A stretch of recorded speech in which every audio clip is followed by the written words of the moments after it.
você vai ouvir uma ministração do pastor Cadu, da Igreja Metodista Valentim. Mas hoje nós vamos falar do quinto mandamento. E a partir do quinto mandamento, nós começamos a olhar para a ordenança de Deus, que traz para nós também o bom costume dos nossos relacionamentos. Se até o quarto mandamento nós temos os mandamentos verticais, daquilo que nós fazemos para Ele, da forma como nós relacionamos com Ele, agora do quinto mandamento em diante nós temos os mandamentos horizontais. São as instruções de Deus para se viver bem na família, para se viver bem na sociedade, para poder viver bem, então, nos nossos relacionamentos que nós temos e fazemos. Então, essas são as sábias instruções de Deus para viver bem. E hoje, o quinto mandamento nos fala assim: honra teu pai e a tua mãe, Êxodo 20:12. Honra teu pai e tua mãe, para que se prolongue os teus dias na terra que o Senhor teu Deus te dá. Então, o quinto mandamento, ele lança luz para nós, para o bom convívio no nosso lar, o bom convívio entre os pais e os filhos e os pais. Pois se nós temos bons relacionamentos entre pais e filhos, nós então podemos já contabilizar algumas bênçãos. Quais delas? Se nós nos relacionamos bem com os nossos pais, então provavelmente nós somos pessoas bem resolvidas, nós somos pessoas que temos propósito de vida, nós somos pessoas assim que não sofremos como demasiadamente algumas pessoas sofrem. E provavelmente eu consigo entender que a disciplina é uma bênção de Deus. Eu consigo compreender que a autoridade, ela é uma bênção de Deus para nós. Porque se eu venho de um bom convívio familiar, eu não tenho dificuldade de ler e de entender e de vivenciar bem esses princípios protetivos de Deus. O grande problema está quando o nosso relacionamento entre pais e filhos, eles não são bons. Quando, ao invés de ser para nós um relacionamento abençoador para a vida, ele é um relacionamento que nos corrói e nos destrói, que nos confunde, que nos coloca então sem destino, sem compreender qual o propósito de vida. Então aí abre uma lacuna da grande rebelião do coração.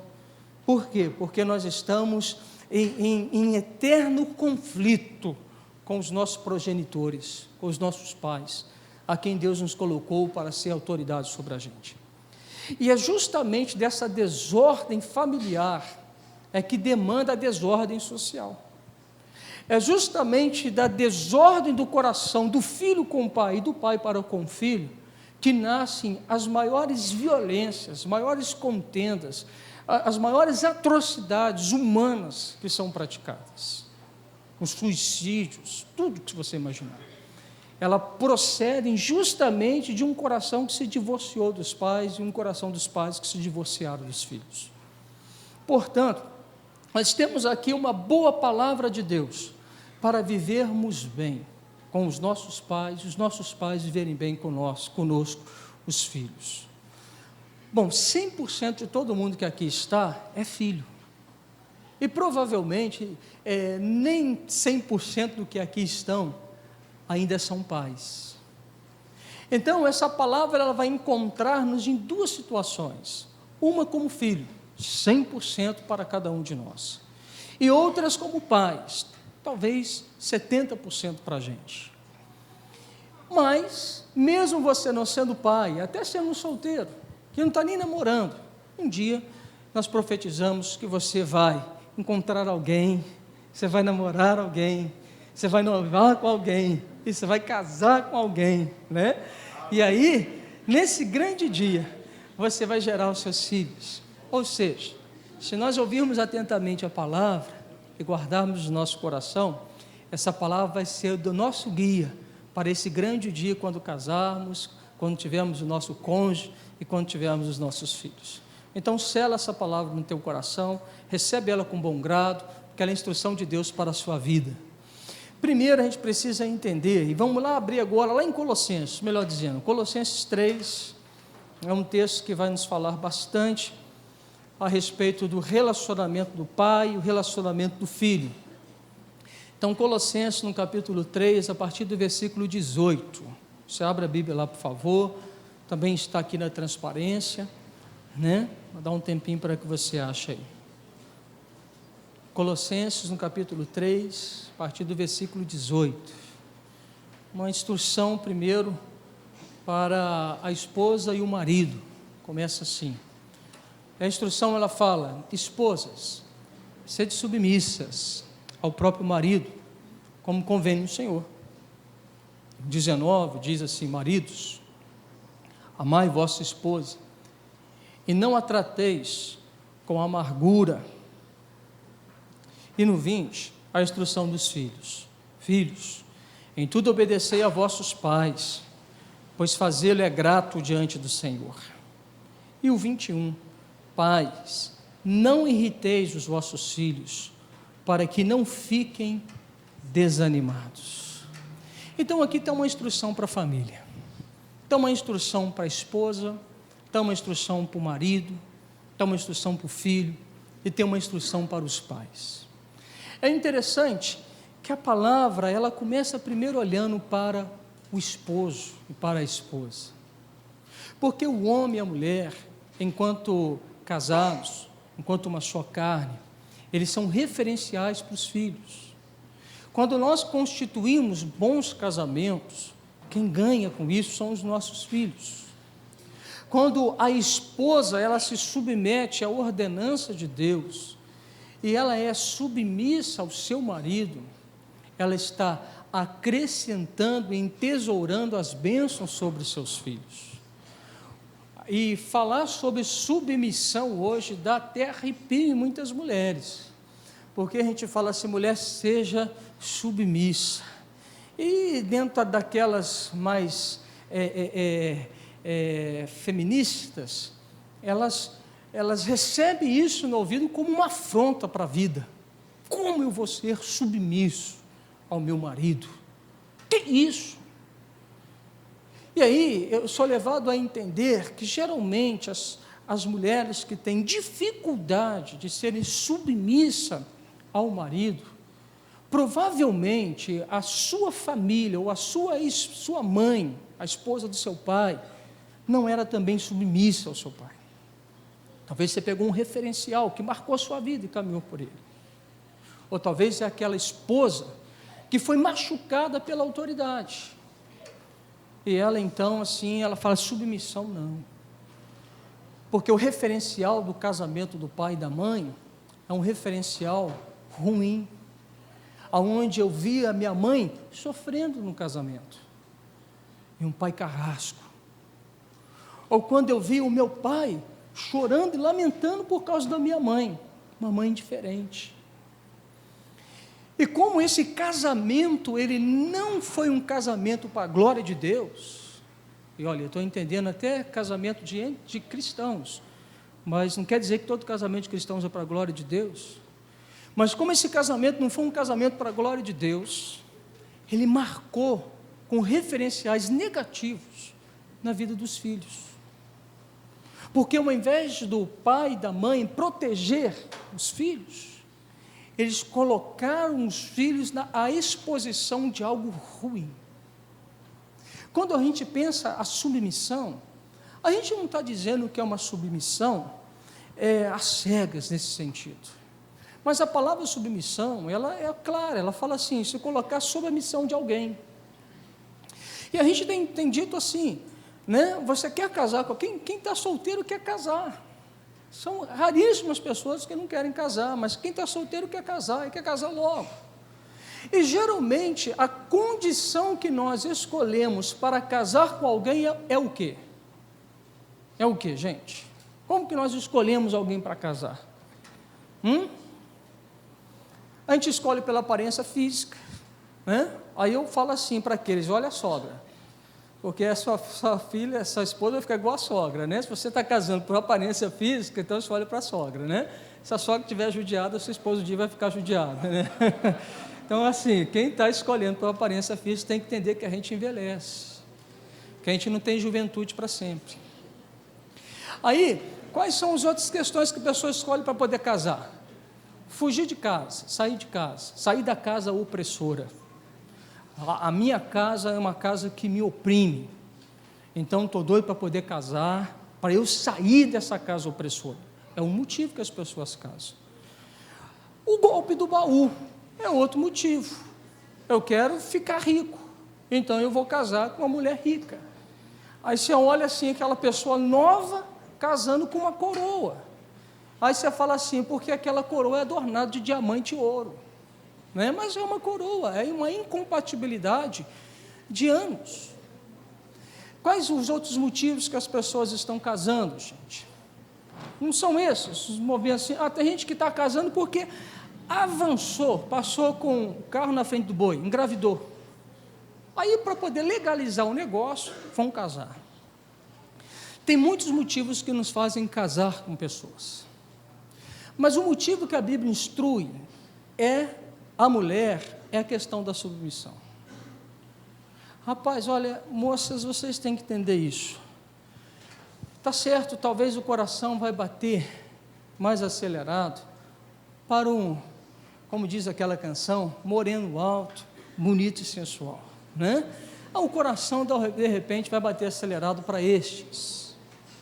Mas aí você pergunta para esse moreno alto, bonito e sensual, e fala assim, fiote, o que você quer da vida? Olha, eu sou discípulo do Zeca Pagodinho.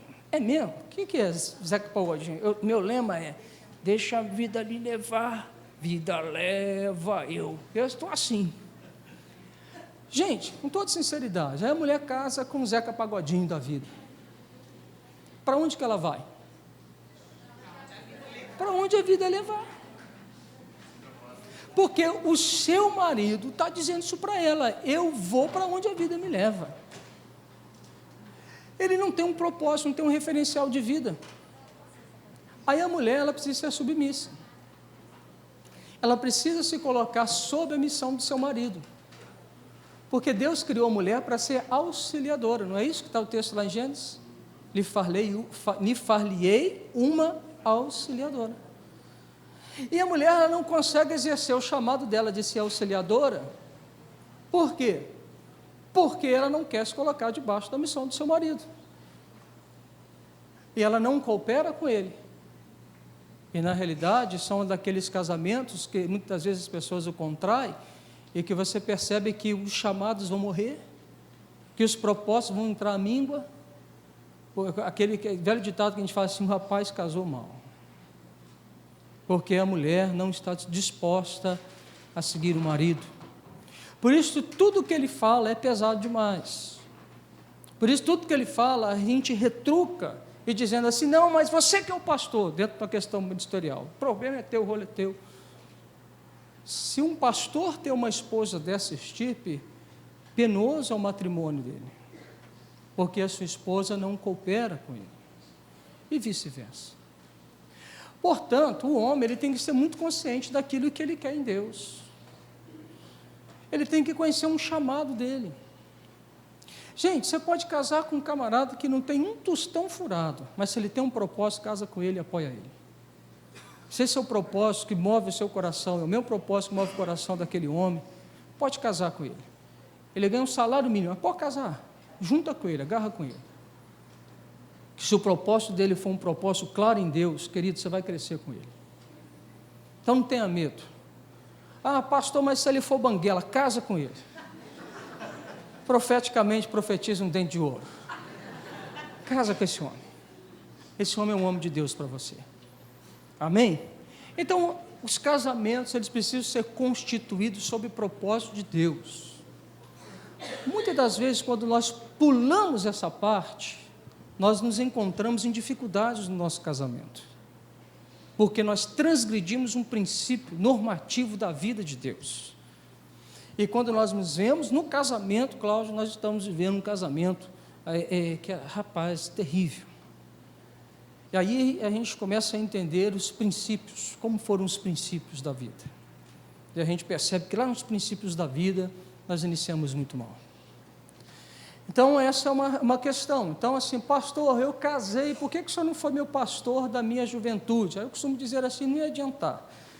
Porque o coração, quando desembestou, e nem se Jesus vier na terra e falar contigo, não casa, você faz um bico desse tamanho e fala assim, eu caso, quem é você para falar na minha vida? Eu sou Jesus.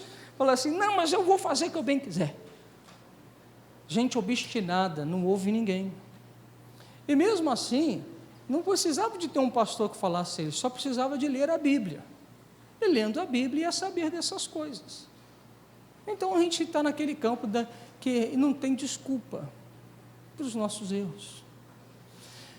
E aí, quando nós temos um casamento que ele não funciona muito bem, vai vir uma desordem na vida do filho e da família. O núcleo da família é o casamento. É o casamento do papai e da mamãe. Quer ver outros casamentos que vão por água abaixo? Quando se perdeu o convívio de papai e mamãe, né? De homem e mulher, de pai e mãe, não com uma conotação sexual, mas com uma conotação relacional. E a gente perde isso para poder viver para os filhos. Os filhos crescem e casam. E quando eu olho para o lado, eu levo um susto e falo, quem é você? Quem é você que está aqui do meu lado? Aquela pessoa ficou estranha. Porque eu devotei a minha vida inteira para os filhos. E não amei o marido, não amou a esposa. O marido não era alguém que amava ao ponto de dar a vida para a esposa. Ele não honrava a sua esposa. Que essa é a parte do marido. A mulher tem que ser submissa. Mas o marido tem que velar pela esposa, tem que cuidar dela. Por que entra o Ricardão na história? Por quê? Rapaz, se o teu marido cuida bem de você, só se for uma questão mesmo de uma distorção de um caráter profundo da pessoa. Mas se você, mulher, é bem cuidada, você não vai buscar fora. O Ricardão está aí por quê? Onde que o Ricardão ele entra? Quando o marido está assim, ó, se escabelando de tanto trabalhar e não dá atenção em casa. Aí vem o Ricardão leiteiro, o Ricardão padeiro. Quais que são essas figuras? É porque na época que esses camaradas levavam o leite na casa, levavam o pão na casa. O contexto do leiteiro, do padeiro, é o cara que toca na casa. E quando a casa está desprovida do marido cuidador, é uma porta aberta para os tais ricardões. Então, na realidade, o marido, ele tem que velar pela esposa, tem que cuidar dela, ele não pode ser ausente. E durante muito tempo o marido achou que para cuidar da esposa é só botar dinheiro e comida em casa. A mulher ficava gorda e depois ele queria trocar a mulher, porque botou tanta comida que ela levou o negócio tanto a sério, aí ele casou por aparência física, né, e falou assim, agora não quero você. Mas diante dessa situação toda, é errado, porque o camarada, o que o camarada pensa? Ele fala assim, não, eu vou sustentar a minha mulher, dando para a mulher dinheiro, joias, um monte de coisa. Tem mulher que gosta de joia. Quais de vocês, mulheres, que gostam de joia? Você trocaria uma joia para ter um marido cuidador de você, que ame você, ainda que ele não te dê joias? Um marido é uma joia inestimável, quando ele cuida bem da sua esposa. Então, aqui vai se fundamentar bem um relacionamento para constituir uma boa família. O que os filhos precisam receber, então, dos seus pais? O que os filhos, eles estão atentos aos seus pais? O que os pais têm que reproduzir nos filhos? Duas palavras. A primeira dela é autoridade. Os filhos precisam aprender com os referenciais de autoridade. Porque a autoridade é algo instituído por Deus. Deus estabeleceu autoridade na terra. Deus estabeleceu governos na terra, como Ele é autoridade no céu e governa o céu e a terra. Como Ele tem parâmetros de governo, a mesma forma Deus estabeleceu na terra. Quando Deus cria a terra, Ele coloca o ser humano, o homem e a mulher, e fala assim, dominai e sujeitai, vocês têm autoridade dada por mim, delegada por mim, para dominar e sujeitar a terra, vocês governam a terra. Vocês vão cuidar da terra. Eu estou atribuindo vocês a autoridade como bons mordomos. A terra não é de vocês, ela é minha. Mas eu estou dando para vocês o governo da terra. Faça o governo bem feito. Cresce, multiplica essa terra, povoa essa terra. Então foi ordenança de Deus. Deus deu autoridade. E Deus também deu autoridade do homem. E Deus deu autoridade da mulher. E Deus deu autoridade para os filhos, que são os pais. Então nós já nascemos com referenciais de autoridade. Nenhum filho está isento de ter que lidar com referenciais de autoridade. Você nasceu, e pai e mãe é o seu primeiro referencial de autoridade na terra. Ele exerce a autoridade no exato momento que você nasceu. Estava conversando com o meu amigo, o Juliano, o filhinho dele está com alguns meses.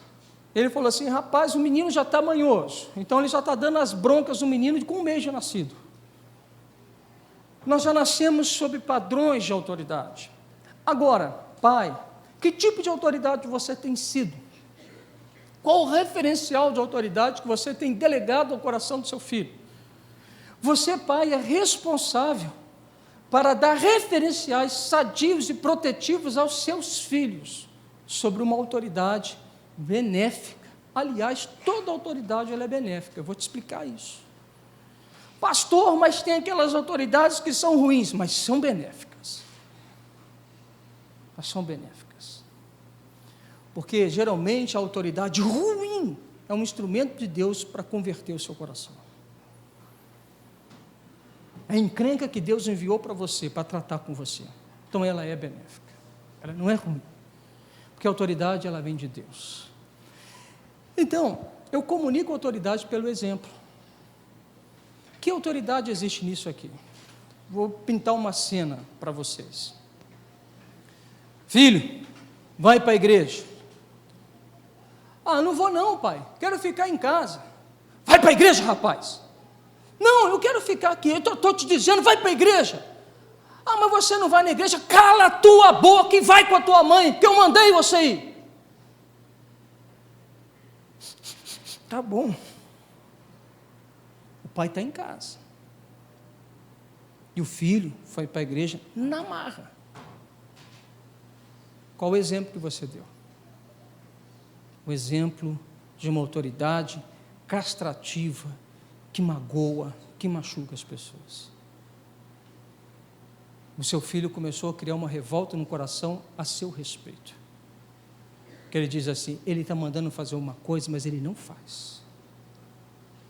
O meu pai é falso e mentiroso.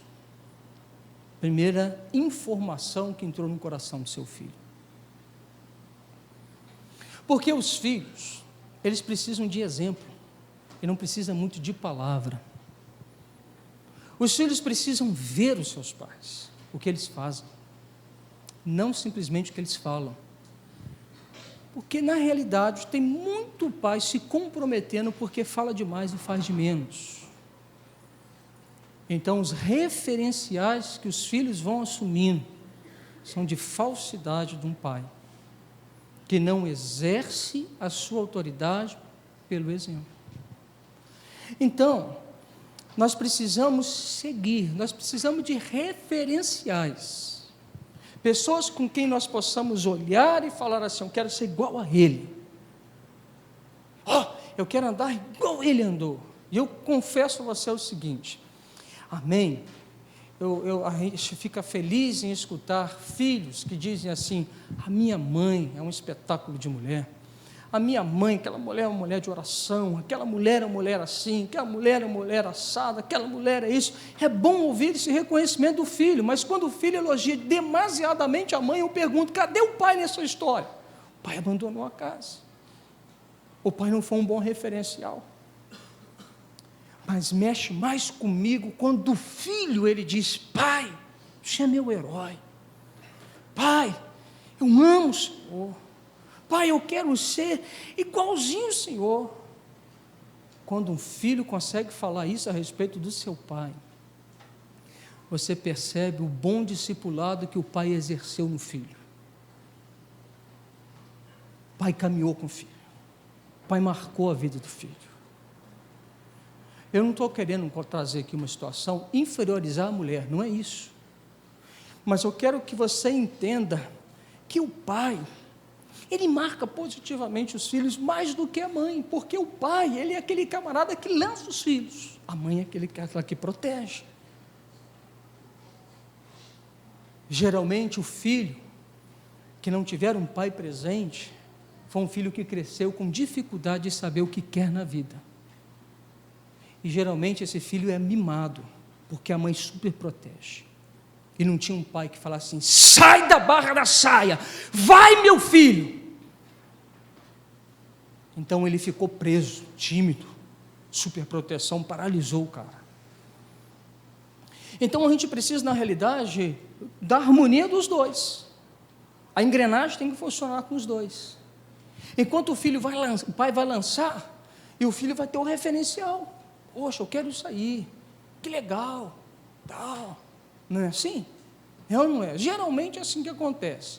Um filho correu, caiu, machucou. O pai olha de longe e a mãe desespera. Geralmente. Não estou dizendo que é vida de rei, mas geralmente é assim. O pai olha, deixa o menino. Mas se ele machucou, depois cuida. Deixa o menino. Dê um freio na mulher. Porque o menino vai ter que levantar, ele vai ter que bater no machucadinho dele. Isso aí, vamos embora. Vamos, rapaz, levanta. Vamos, cara. Você entendeu? Agora, se todo mundo vai lá e pega ele, tal, a primeira dificuldade que ele tiver na vida dele, ele vai chorar e vai querer presença do papai e da mamãe. Aí, vocês vão me desculpar, é o casamento de muita gente, que não aguenta a bucha da dificuldade do casamento e pede ajuda de papai e de mamãe, que não saiu da barra do papai e da mamãe. Então, vem a primeira bomba lá, ele não consegue administrar, porque ele sempre foi super protegido. Aí, quando ele tem que saber lidar com uma adversidade, ele não sabe. O que ele sempre fez na vida? Vou correr para sair do papai e da mamãe. Vou para a casa do papai e da mamãe. Você está reproduzindo no seu casamento o que você sempre fez lá. Então, nós pais ensinamos pelo exemplo. Isso é forte. Porque os nossos filhos precisam olhar para mim, é para você, é para nós. E ver que a nossa vida é um ensino para proveito na vida. Os filhos precisam de disciplina. E os pais, eles precisam comunicar disciplina. É responsabilidade dos pais fazer uma disciplina com sabedoria. Eu preciso disciplinar os meus filhos. Gente, tem alguma criança que não é birrenta? Quem é pai de uma criança que não é birrenta, levanta a mão. Você foi o grande ganhador da super mega sena do céu. E você ganhou um filho que não é birrento. Quem é pai aqui de filho que fica zangado, bravo, quando você disciplina ele faz um bico, ele não quer? Quantos dos nossos filhos que não querem tomar banho, não quer escovar dente, não quer fazer uma lição de casa, não quer fazer essas coisas todas? Eu me lembro de mim. Hoje eu tomo banho, mas antes eu não gostava muito. Antes eu queria ficar jogando bola o tempo inteiro. Aí eu me lembro, né? Esses dias eu lembrei muito da Fernanda e da Letícia. Eram amigas que eu tive na infância, ao ver o tratamento da Júlia com Pedro. A Júlia chega lá em casa, né, e fala assim: tia Érica, o Pedro já estudou para a prova. O Pedro torce o nariz, né?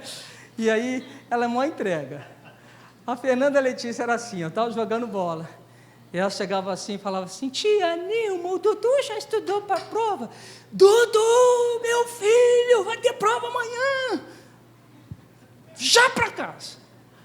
Rapaz, eu comecei a entender que esse negócio é negócio de menina. Porque a menina, geralmente, ela entrega o menino.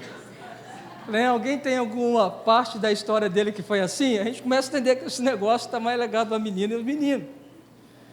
Então, na realidade, a gente precisa elaborar um sistema de disciplina. Quer ver uma disciplina que é ruim? Quando você castiga o seu filho e não diz por que você o castiga. Então, eu vou dar uma disciplina para o meu filho. Né? E, geralmente a disciplina não precisa bater. Bota ele, tira alguma coisa dele que ele muito gosta. Tira ele, fala assim, está aí uma semana sem, está um dia sem, está sem educação, vai ficar sem, vai aprender. Ele não vai gostar, mas explica. Tem pai que, eu conheço gente que a gente teve que trabalhar o processo de libertação, de cura deles, que receberam uma surra, sem saber por que estava apanhando. Eu já conheço gente que recebeu uma surra, que o pai disse assim, não, estou te batendo, que você deve ter aprontado alguma. Então já está entrando na tua conta. Pai injusto. Um pai injusto.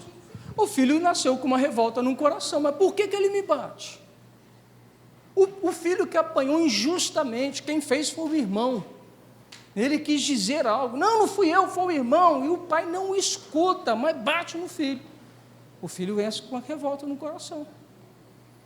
Todas as vezes que você for disciplinar o seu filho e não explicar o porquê você disciplina, você está causando um dano no coração do seu filho. Você exerce mal a sua liderança. Explique a razão pela qual ele está na disciplina. O porquê, ensina o seu filho o que levou ele na disciplina, para que ele possa fazer as escolhas das coisas corretas da vida. E não deixe nenhum filho sem disciplina. Pais que não disciplinam os filhos, porque eu tenho dó, ele é tão bonitinho, e o choro dele me comove o coração. Quer ver choro mandrake? É aquele choro que a criança faz. A Érica está falando comigo de hoje da Sofia. A Sofia só está querendo comer doce, não está querendo comer comida. Então ela estava lá, temando com a comida. Não, lembrei, o negócio dela foi não queria passar protetor solar. E diz a Érica que ela chorou em todo o processo que passava o protetor solar. Na hora que a Érica falou com ela assim, pode ir minha filha na piscina, ela parou de chorar instantaneamente, abriu um sorriso e começou a lidar como se nada tivesse acontecido. Quem estressou? A Érica. E eu que levei na cabeça depois com a Érica. Mas o que acontece com o filho? Choro mandrake. Ele está chorando para poder fazer o quê? Nos manipular. Aí você não põe a correção no filho. Porque ele chorou, porque ele te incomodou com os gritos do choro. Porque escutar a criança birrenta chorando é terrível. A gente se rendeu a birra. E o que a gente faz? Não botou limite nele. Sabe o que ele vai fazer na vida quando ele estiver maiorzinho? Chorar e vai ser um grande manipulador de sentimento. Ele vai manipular todo mundo. Vai querer manipular a namorada, a esposa, vai querer manipular o pastor, vai querer manipular o professor, vai querer manipular todo mundo para poder ter algum favor das pessoas. Aonde começou isso? Porque os pais não colocaram a disciplina devida.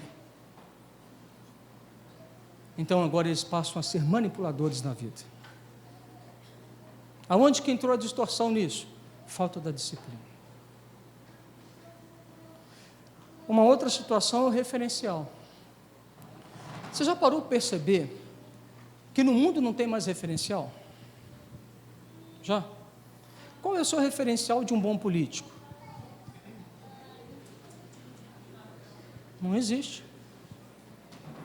Qual é o seu referencial de um bom pastor?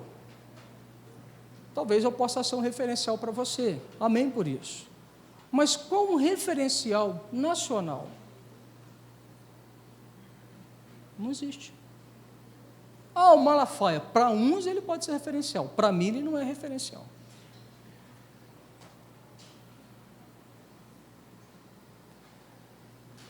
O que mais? Pergunta os seus referenciais, não existe referencial. Não existe ninguém que as pessoas olhem e falem assim, esse cara aí me estimula a viver e querer lutar por uma causa que vale a pena lutar.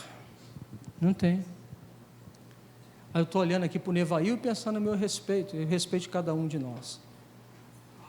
O que está gerando em nós hoje o tal do fanatismo, porque nos faltou referenciais, e o futebol se tornou uma válvula de escape para a gente. Nós ficamos fanáticos pelo futebol. Ficamos fanáticos pelo cantor de rock. Ficamos fanáticos por pessoas, idolatramos pessoas. Porque nós estamos buscando referencial, porque na maioria das vezes nossos pais não nos bastaram como referencial. Se eu perguntar para todos vocês aqui, eu acredito que uma boa parte de vocês vão falar assim: meu pai não me inspirou a ser nada nessa vida. Se eu perguntar para vocês aqui e falar assim: seu pai é um referencial para você, tem gente que vai se sentir incomodado com a minha pergunta. Não é bom nem falar nisso, pastor. Você não conhece o traste do meu pai. Os pais falharam em ser referencial. E nós ficamos igual uns malucos procurando referencial por aí. O pai, ele é um discipulador do filho. Ainda que você talvez até não concorde com o discipulado, mas o pai é o grande discipulador do filho. Pelo exemplo, pela disciplina que aplica, pela correção, com amor, justa, com um referencial para o filho. Ele está educando o filho para a vida. Então a autoridade, ele é algo que ela precisa ser bem exercida por nós, pais, porque a autoridade vai gerar filhos maduros, conscientes, filhos resolvidos com a vida. Nós estamos acreditando sobre eles valores e princípios eternos, porque a nossa autoridade foi uma boa autoridade exercida. E o nosso filho e a nossa filha, você vai ver que eles não terão dificuldade com nenhuma autoridade, mas prontamente estarão dispostos a se submeterem. Quer ver algo? Quando essa figura da autoridade, ela me maculou, me machucou, todos os demais referenciais de autoridade da minha vida, eu terei dificuldade com ele. Se a mulher teve um problema com a autoridade do pai, vai ter dificuldade com a autoridade do marido. Se eu estou trabalhando numa empresa, eu tenho dificuldade com o meu patrão. Se eu congrego numa igreja, eu tenho dificuldade com o meu pastor. Se eu congrego em qualquer lugar, se eu participo em qualquer lugar, a autoridade é sempre uma ofensa para mim. E em termos de liderança, a gente precisa entender isso, porque as pessoas não estão indo contra o indivíduo, mas contra a representatividade da autoridade, que nós a representamos na vida daquelas pessoas. Pega um gancho, senta, troca um dedinho de prosa com a pessoa, e você vai chegar lá no relacionamento com seus pais, e você vai entender a morte do coração dos filhos e dos pais em relação a esse relacionamento. E você entende todo o comportamento de uma pessoa de rebeldia. Então, pais, nós precisamos exercer bem a autoridade. Agora, você, filho, que teve um pai que não exerceu bem a autoridade com você, e agora, o que eu faço? Um pouquinho eu falo. Uma outra situação que nós precisamos gerar nos filhos é a aceitação. O filho precisa de referencial de autoridade, precisa do referencial de ser aceito. A aceitação significa amar a pessoa. E amar incondicionalmente, não por aquilo que ela faz. Você sabe, existe um sentimento que é, deixa eu tentar lembrar aqui o sentimento, se não fugiu, é o sentimento que as pessoas que elas fazem muito, como é que chama? Só sabem fazer muito. Não é compulsivo, me fugiu a palavra. Eu sou... Tá para o ativismo, nesse sentido, vai vir essa palavra, eu estou esquecendo, mas que a pessoa, ela é obcecada por perfeição, como é que chama isso? Perfeccionista. A pessoa perfeccionista. Quem que é a pessoa geralmente perfeccionista? É uma pessoa que sempre está tentando fazer algo para ser elogiado e aceito por alguém. Porque na maioria das vezes que eu fiz algo querendo agradar o meu pai ou a minha mãe, eles falaram comigo assim: não fez mais do que a sua obrigação. Todas as vezes que eu tentei fazer algo, nem que seja um desenho, aquele desenho que o filho faz, que é feio, mas que a gente fala assim, é bonito, você é um artista, você não entendeu o que ela fez no desenho, ela fez um traço, falou que ali é papai, mamãe, irmãozinho, mas é um traço, mas, cara, é demais. Tem gente que atribui o sentimento de perfeccionismo E aí, a grande situação do perfeccionista é que nada lhe satisfaz, porque ela sempre se acha uma devedora. A vida não facilita para mim. E eu não gosto de receber o não. Eu tenho dificuldade com uma negativa. Por isso, eu faço as coisas numa perfeição, para que não dê motivo algum da pessoa falar mal de mim. Ela está se protegendo de uma rejeição. Ela está dizendo o seguinte assim: não, você não tem o direito de dizer isso a meu respeito. Eu não errei, eu não fiz isso, eu não fiz aquilo. Pega o fio da meada e você vê que as pessoas perfeccionistas são pessoas desesperadas por serem aceitas. Quem falhou? Os pais. O pai não soube reconhecer os filhos. Quer ver uma outra situação? A Bíblia vai falar lá em Gênesis 25, 29. Projeta para mim aqui, Gênesis 25, 29. A escolha de filhos em detrimento a outros filhos. Gênesis vai falar a respeito de Isaac, casado com Rebeca. O texto fala que Isaac, ele preferia Esaú, e Rebeca preferia a Jacó. 25, 28. Olha lá, Isaac amava Esaú, porque se saboreava de sua caça. Rebeca, porém, amava Jacó. E você está vendo aqui, são dois irmãos, gêmeos, mas um tem a preferência do pai e o outro tem a preferência da mãe. A mãe, então, vai bolar uma manipulação do pai para beneficiar o seu filho Jacó, o amado. E então vai fazer o cozinhado, aquela questão, toda a história a gente sabe como é que vai dar. Você vai ver o mesmo rolo na vida de Jacó. Jacó preferia quem? Qual era o filho amado de Jacó? José. E qual era o rolo dos filhos, dos irmãos de José? A preferência do pai por José. E você vai ver que ele reproduziu a mesma coisa do referencial dos seus pais. Ele continuou preferindo um em detrimento do outro. Sabe quando nós erramos? Se nós somos pais de um casal, ou de 2 filhos, ou de 3 filhos, ou quantos filhos nós tivermos, nenhum filho é igual ao outro filho. O problema do pai é querer tratar todos os filhos de uma maneira igual. Aí o filho fica revoltado, porque um irmão, um indivíduo é diferente de outro. E eu tenho que saber respeitar a individualidade dos meus filhos. Se eu não souber fazer isso, eu vou arrebentar com os meus filhos, porque eles vão ver eu preferindo alguém que geralmente vai me beneficiar, faz geralmente aquilo que eu quero, em detrimento daquele que não faz aquilo que eu gosto. E o filho vai falar assim: papai prefere ele lá. Aí o filho vai tramar contra o irmão,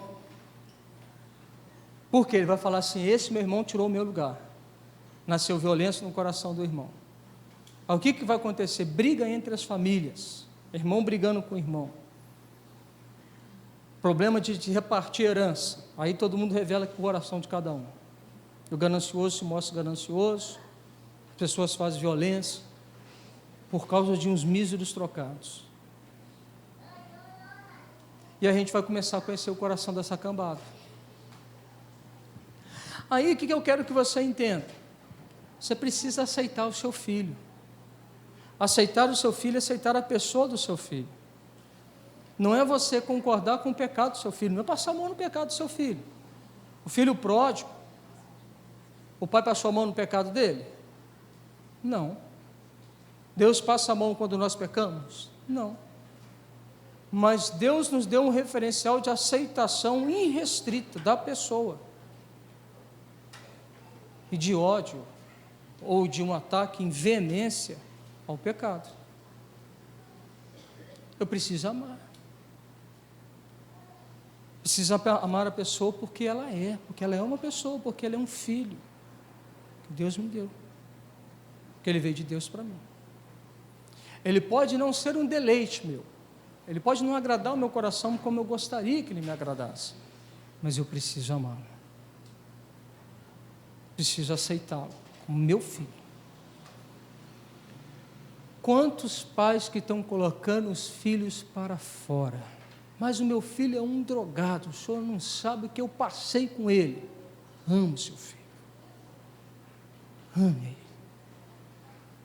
ame demais. Ele precisa de amor, ele não precisa de alguém que passe a mão na cabeça, ele precisa de ser amado. E olha para você, perceba onde você falhou, que incitou a rebeldia do coração do seu filho, aonde enquanto pai você falhou. Perceba isso, e tenha a humildade de fazer o caminho de volta. Qual que é o caminho de volta? Olhar olho no olho do filho e falar assim: filho, perdoa porque eu, o seu pai, falhei com você nisso. Deixa eu fazer uma pergunta para você: quantos de vocês pais já pediram perdão aos seus filhos? Levanta a mão, quem já pediu perdão aos seus filhos? Eu estou com minha mão levantada porque eu faço isso. Teve um dia que eu tive uma explosão de raiva na minha casa, e a Érica me chamou na chincha, com razão, porque a mulher é sábia, até para me corrigir ela é sábia. Cheguei lá no meu filho, antes de dormir, falei assim: filho, muitas coisas o papai acredita que eu estou sendo um referencial para você copiar da vida do seu pai, mas tem uma coisa que eu quero que você não copie. Eu quero te pedir perdão, porque eu agi irracionalmente com você hoje, porque eu disse algo que eu não deveria ter falado, e fiz algo que eu não deveria ter feito. Não deixa que essa imagem esteja no teu coração e te marque na vida, porque um dia aconteceu assim comigo, que eu vi o meu pai fazendo algo, e aquele momento que eu vi, ele acendeu em mim um comportamento iracundo, de ira, e essa é a minha maior dificuldade, filho, e dessa vez eu não consegui segurar. Papai ama você, eu não gostaria que você seguisse o caminho que seu pai seguiu. Posso orar com você? Pode, pai. Como eu fiz isso? No caminho, eu sento com ele. Se você me perguntar assim: pastor, você faz culto doméstico na sua casa? Eu não faço, mas nas oportunidades que eu tenho de estar com meu filho, eu sento com meu filho e converso com meu filho. Quando eu estou com ele sozinho, eu falo assim: a Bíblia diz isso, a Bíblia afirma isso, você foi chamado para ser assim, meu filho, papai quer que você ande desta forma, meu filho. Eu estou ministrando no coração do meu filho em muitos momentos. Estou acertando em tudo? Não, estou errando também, e que Deus tenha misericórdia, que possa nos corrigir nos nossos erros, e que a gente aprenda com os nossos erros. Estou dizendo de algo porque eu também sofro isso, eu também sou humano, eu também tenho momentos que eu desço da cruz, mas quando você descer de uma cruz, corre para ela, e age nos princípios redentivos de Deus. Então, se você nunca olhou no olho do teu filho, e nunca falou com ele assim: filho, me perdoa, meu filho. Rapaz, que estrutura de orgulho. Provavelmente, você é daquele tipo de pessoa que diz assim: eu sou pai e não tenho que pedir perdão para ninguém. Isso tem destruído família. Porque o seu filho precisa ver em você um coração de quem se humilha, de quem reconhece seus erros, que diga para ele assim: essa é a minha dificuldade, mas eu luto nela, meu filho, eu estou vencendo nela sim, às vezes eu caio, mas eu estou fazendo, filho. Isso é humanidade, e isso é a graça vindo sobre a humanidade.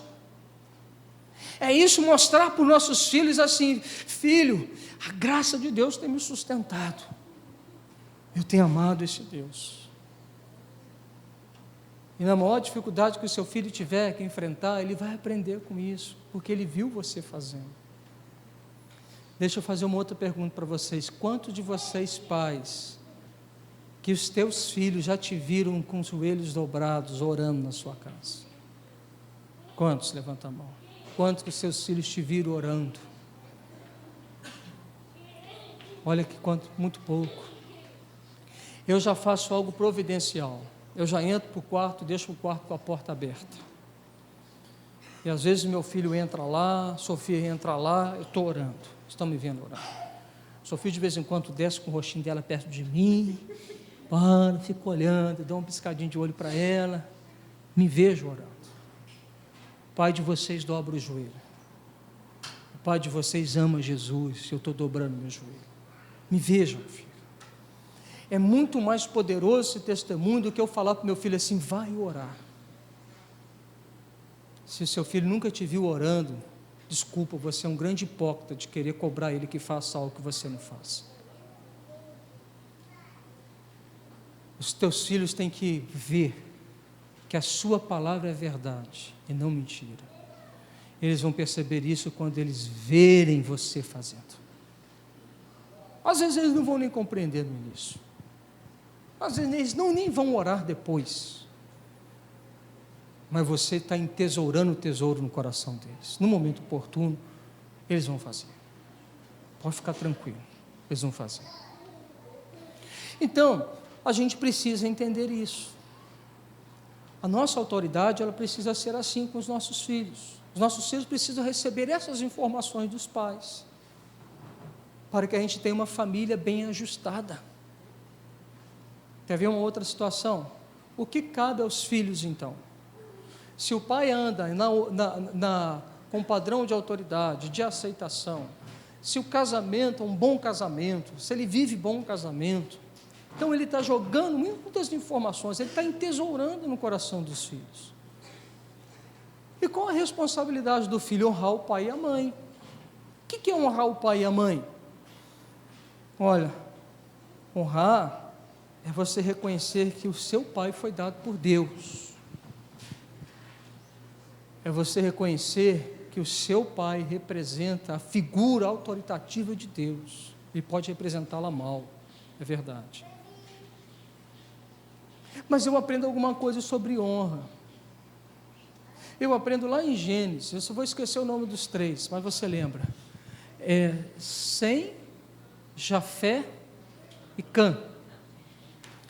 O pai deles, quem é? Você lembra? Noé. O Noé tomou umas biritas. Olha aí. Aí tem gente que gosta de ser legalista. Aí, pastor, até o Noé bebeu, eu posso beber também.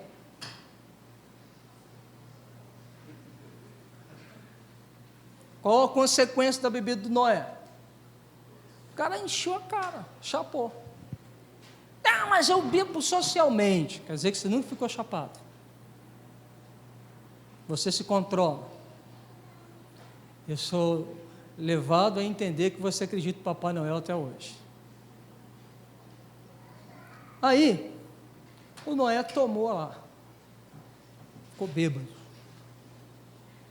2 filhos foram proteger o pai.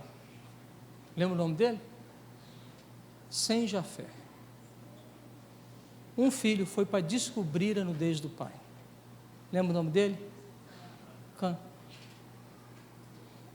Qual foi o resultado de quem não honrou? Foi amaldiçoado. Noé, depois que estava são, ele falou assim, olha, a palavra de Deus então vai ser o seguinte, Cã, os teus filhos vão servir aos filhos de Sem e Jafé. De onde surgiu a promessa de Canaã? Canaã vem de Cã. Por isso Deus entregou Canaã como herança aos seus filhos que o honraram. O princípio da honra atrai as bênçãos de Deus. O que isso acontece nos dias atuais? Meu pai é isso, meu pai é aquilo não pode nem ser chamado de gente, vou falar para todo mundo. Opa, olha o Cã, olha o Cã, ele pode ser isso tudo, filho, cuida dele, protege ele. Tem um texto na Bíblia que fala que o amor cobre uma multidão de pecados. A gente é muito ávido para denunciar a podridão das pessoas. Quando a gente vê um erro, parece que acende dentro da gente um trequinho a gente já quer contar para todo mundo. E a gente veste uma carapuça de piedade, dizendo assim, você contou, espalhou para todo mundo, fofocou. Para ficar bem na fita, você fala assim, vamos orar pelo irmão, né? Você só falou para orar, nem isso você fez. Se você tivesse orado, você não tinha fofocado. Até rimou, hein? Se você tivesse orado, não tinha fofocado. Honrar é você dar a honra da posição que a pessoa ocupa. Ele é o seu pai. Ela é a sua mãe. Mas eles me prejudicaram muito. Correto. Mas isso não é um precedente para você desonrar. Quer ver casamento infeliz? Algumas das razões de um casamento infeliz que a gente pega no processo. O cara casou sem a bênção do pai e da mãe. Casou fugido. Aí está vivendo casado e o casamento não dá certo. Aí ele chega para o pastor e fala assim, pastor, não sei porquê, mas assim, meu casamento não dá certo. A gente está tentando várias coisas, não está dando certo. Aí o pastor fala assim, vai fazer parte da campanha das 7 aventuranças. Não vai resolver. Mas se o pastor falar com ele assim, fala assim, rapaz, como é que foi o casamento de vocês, cara? Aquela mala do meu sogro era contra o nosso casamento. E como eu amava essa minha mulher, eu propus a ela, vamos ser felizes, vamos mudar, vamos para uma outra cidade, vamos viver junto, a gente não deve nada a ninguém, afinal de contas você é crescido, também sou, a gente é dono do nosso próprio nariz. Na calada da noite foram embora. Aí pegou um doido lá que fez o casamento e não consegue mais. Gente, o que está acontecendo com esse casal? Esse casal quebrou um princípio. Esse casal quebrou um princípio. Vou dar um testemunho meu. Alguns de vocês conhecem, talvez outros não. Eu conhecia minha esposa sexualmente fora do casamento. A minha esposa, crente desde berço. Eu, safado sem vergonha, desde berço. Mas me converti. Mas desvirginei ela antes do casamento. E o sexo antes do casamento era bom. Casei. A gente começou a ter alguns embaraços no nosso casamento. Aí eu fui ouvir essa palavra do corte, a palavra da libertação. E naquele dia que eu acabo de sair de um retiro, de um seminário de libertação, quem está na minha casa? Meu sogro e minha sogra.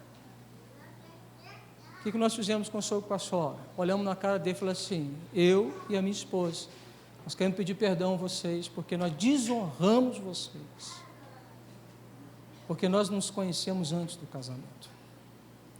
Olha, quando nós tivemos a consciência do pecado, nós fizemos uma aliança com a minha esposa, eu e ela fizemos uma aliança, assim, nós não vamos ter uma relação, e nem fornicação até o casamento, e ficamos assim durante um bom tempo. Nós sempre amamos o Senhor, mas nós erramos. E quando nós tomamos a consciência do erro, ainda solteiro, nós fizemos uma aliança de não nos conhecermos, de não nos tocarmos mais, em fornicação nem em sexo antes do casamento. Casei com essa consagração, com esse pedido de perdão, mas havia algo que eu precisava fazer. Precisava ir voltar nos pais. Quando eu voltei nos pais, glória, o céu nunca ficou tão céu. A coisa mudou. Por quê? Porque a desonra te tranca, a honra te libera. Pastor, eu também casei assim, eu tenho que voltar e procurar os meus pais? Filho, no primeiro momento eu sou tentado a dizer para você assim, vai e procura. Mas se você acredita que Deus fala com você, vai e procura Deus. Há um princípio de reparação em todas as coisas. Eu tenho que voltar lá atrás. Aí eu não sei por que minha vida sexual não dá certo. Mas você quebrou muitos princípios. Entende? E a gente tem que começar a entender alguma coisa. Não é caduco quem fala que sexo é só depois do casamento. A bênção do sexo é para o casamento. Fora do casamento só traz desgraça. Traz prazer, mas traz desgraça.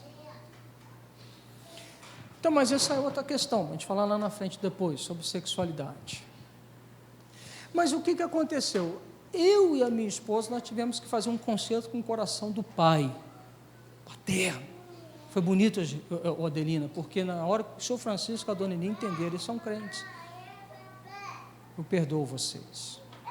Nós nos ajoelhamos, falamos assim, agora ore por nós e nos libera. Ele botou a mão sobre a gente, chorando. Foi uma vergonha para ele. Chorando. E nos liberou. Rapaz, saiu grilhões e grilhões que nos prendiam. Nesse ato de amor e profético dos pais. Então, a gente começa a observar que o filho, ele precisa honrar o pai obedecendo o pai. Se o seu pai te mandar fazer uma coisa que é contrário, que a palavra de Deus diz a você, então você está liberado para não obedecer. Mas se ele fala é lícito, então cumpre aquilo que o seu pai disse a você. Não aborrece seu pai e sua mãe na desobediência, obedece a eles. A gente não pode quebrar esse mandamento, senão o mandamento nos quebra. E por finalizar, nós não podemos medir os nossos pais, que somos filhos, pela falibilidade dos pais, por aquilo que eles falharam com a gente. Deixa que eu ensinar algo a você, guarda isso no seu coração e você vai viver bem por muito tempo. Você não tem como evitar de que as pessoas façam o que elas fazem com você. Você não tem como evitar o que as pessoas fazem com você. Não tem como. Mas você pode escolher o que fazer com aquilo que as pessoas fazem com você. Não é porque o meu pai falhou que eu preciso agora falhar com ele. Não é porque o meu pai falhou comigo que eu estou desobrigado de honrá-lo e de obedecê-lo. Não é justificativa para eu poder fazer algo contrário à palavra de Deus. Preciso honrar sempre, obedecer sempre. Então, eu preciso entender o ato do perdão. Para a gente encerrar mesmo, Malaquias, capítulo 4 de Malaquias. Caio, abre aí. Malaquias 4. Quero ler Malaquias 4. Acho que é Malaquias 4, 6, né? Ele virá no espírito de Elias, converterá o coração dos pais aos filhos, dos filhos aos pais. Esse texto aí, é 4,16, alguma coisa. Qual que é, o Érica? Malaquias? 4,6 mesmo? 4,6. Vamos, filho. 4,6. Olha lá. Olha lá. 4,6. Ele converterá o coração dos pais aos filhos, o coração dos filhos aos seus pais. Gente, se Deus está falando que ele virá um tempo de conversão do coração do filho ao pai, o estado é um estado de não conversão, há uma cisão, uma separação no coração dos filhos com os pais. Então ele fala assim, ele virá e vai converter o coração dos filhos aos pais para que ele não venha. Quem que é ele? Deus. Para que Deus não venha e fira a terra com maldição. A maldição vem de Deus, vocês já sabem disso. Então Deus, o que está falando aqui? A maldição se estanca com a reconciliação. E reconciliação se faz por meio de perdão. Eu nunca vou viver bem se eu não estiver disposto a perdoar. Eu nunca vou viver as bênçãos de Deus na minha vida se eu não perdoar os meus pais que falharam comigo. Eu nunca vou progredir na vida se eu não entender que Deus me chamou para a reconciliação. Por fim, acha rapidinho para mim, Provérbios 30, 17. Olha a maldição do filho que não honra o pai e a mãe. Preste atenção, esses dois textos eu encerro. Provérbios 30, 17. Olha lá, vamos ler junto? Os olhos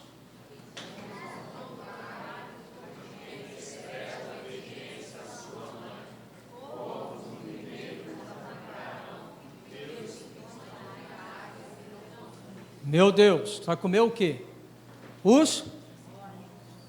Quem não honra pai e mãe, a vida dele é uma vida de quem é cego, não consegue achar um caminho de paz. Está está obscurecido a vida diante dele. Ele não vai acertar nada na vida. Todos os seus investimentos na vida serão grandes fracassos. Casará uma vez e não vai achar paz. Casará a segunda e não achará paz. Casará a terceira vez e não achará paz. Abrirá uma empresa e não vai prosperar. Abrirá a segunda e vai falir. Será um desgostoso na vida. O outro texto, Êxodo 20, 12, que é o texto que a gente viu. Êxodo 20, 12.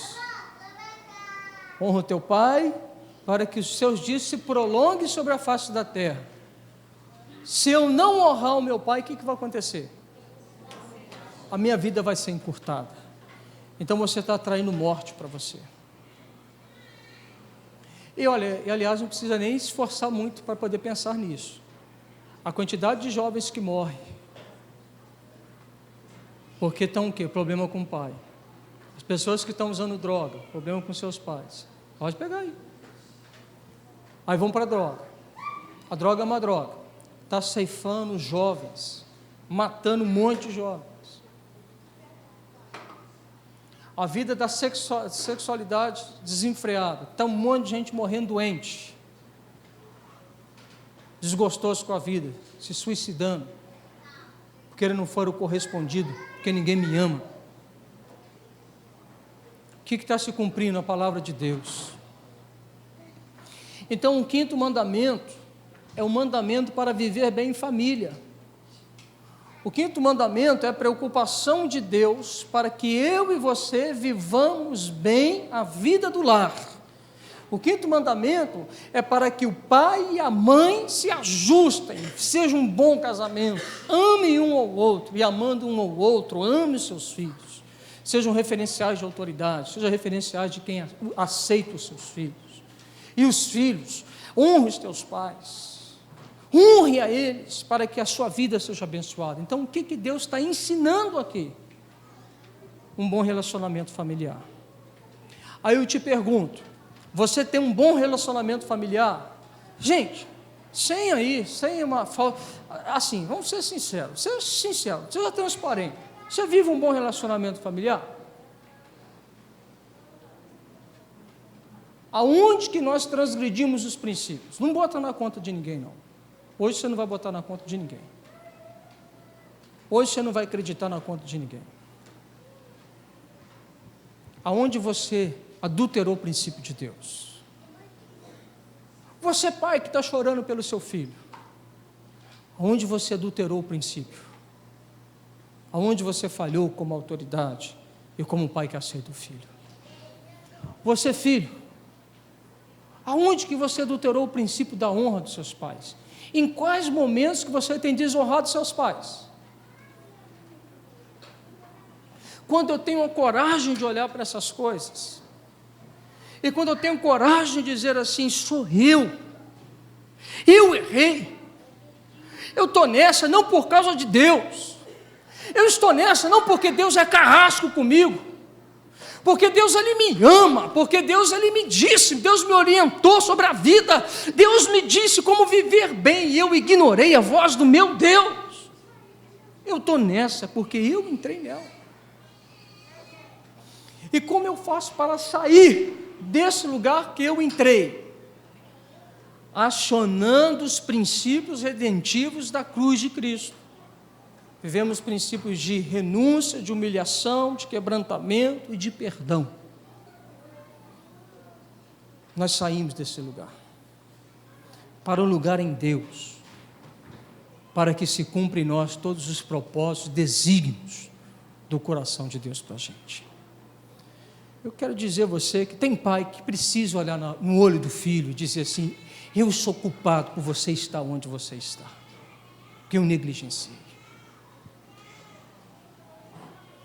E vai ter muito filho que vai precisar olhar para o coração, para o olho do pai e dizer assim, pai, eu estou te desonrando. Eu desonro o Senhor. Eu não sou o filho que você acredita que eu tenho sido. Eu tenho sido um na sua frente. Mas, Pai, eu tenho feito coisas terríveis. Quando nós tivermos a disposição de fazer isso, a terra é sarada, a bênção vem, a restauração é instaurada, e nós começamos a viver segundo o propósito que Deus tem para a gente. Não é a campanha. Eu sei que às vezes você vai para uma outra igreja fazer campanha porque a gente não faz. Isso não vai resolver a sua vida, só vai te enganar mais um pouquinho.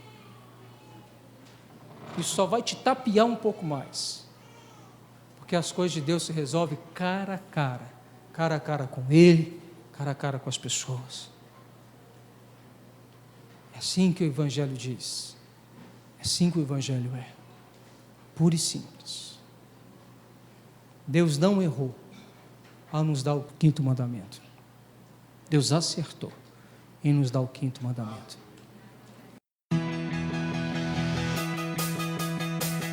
Para ouvir essa e outras ministrações, acesse www.metodistavalentim.com.br.